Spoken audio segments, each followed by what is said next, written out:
quick question. What is water? Pause right now and actually try to answer that before you keep going. Most people can't, not really, because water isn't just the stuff sitting in your glass. It's in the soil under your feet, the ice at the poles, and right now it's inside every single cell of your body. Depending on your body fat, your age, and your sex, you are somewhere between 55 and 60% water. Right now, not metaphorically, literally. When you were born, you were even wetter than that. A newborn baby is about 75% water, which means for a few brief months, you were basically closer to a fish than a person. By your first birthday, that number had already dropped to 65%. Your body has been quietly draining itself since the day you arrived. So what is all that water actually doing in there? And how much of it do you really need to drink to keep the whole system running? Inside you, water cushions your joints so they don't grind against each other. It regulates your temperature so your organs don't cook or freeze. It feeds your brain and your spinal cord. And it isn't only in your blood. Your brain and your heart are almost 3/4 water, roughly the same water content as a banana. Your lungs are wetter still, sitting at about 83%, closer to an apple. Even your bones, which feel completely solid, are 31% water. Here's the strange part. If you're basically made of water and surrounded by water, why do you still need to drink so much of it? Because every single day you lose 2 to 3 liters of it. Through sweat, through urine, through your bowel movements, even just from breathing out. Every one of those functions is essential to staying alive, which means you have to constantly replace what your own body is quietly throwing away. Getting that balance right matters more than most people realize. Too little water and you're dehydrated. Too much and you're overhydrated. Both can genuinely wreck you. Here's what happens the moment your water levels start dropping.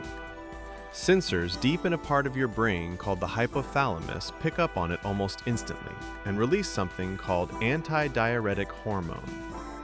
That hormone travels to your kidneys and opens up tiny channels called aquaporins, which force your blood to hold on to more water instead of losing it. That's the actual biological reason your urine turns dark when you're dehydrated. Push dehydration further, and your energy crashes, your mood drops, your skin dries out, your blood pressure falls, and your thinking gets noticeably foggier. Your brain isn't imagining that fog either. A dehydrated brain has to work harder to do the exact same tasks, and it can physically shrink a little from the lack of water. Now flip it. Drink an extreme amount of water in a short window, and you risk something called hyponatremia, which is basically water intoxication. It shows up most often in athletes because pushing your body hard in extreme conditions makes it much harder to regulate fluid properly. Instead of releasing antidiuretic hormone, an overhydrated brain slows that release down or stops it completely. Sodium in your blood gets diluted, your cells start swelling, and in severe cases, your kidneys can't keep up with the flood of diluted urine. That's when actual water intoxication kicks in.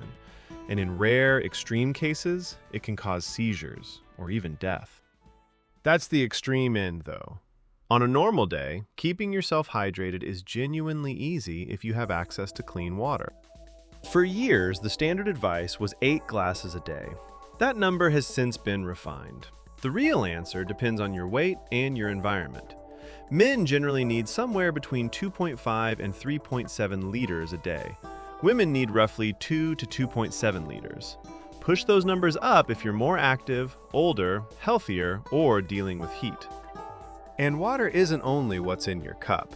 Coffee and tea still count toward your fluid intake, caffeine or not. Food adds roughly 1/5 of your total water for the day too.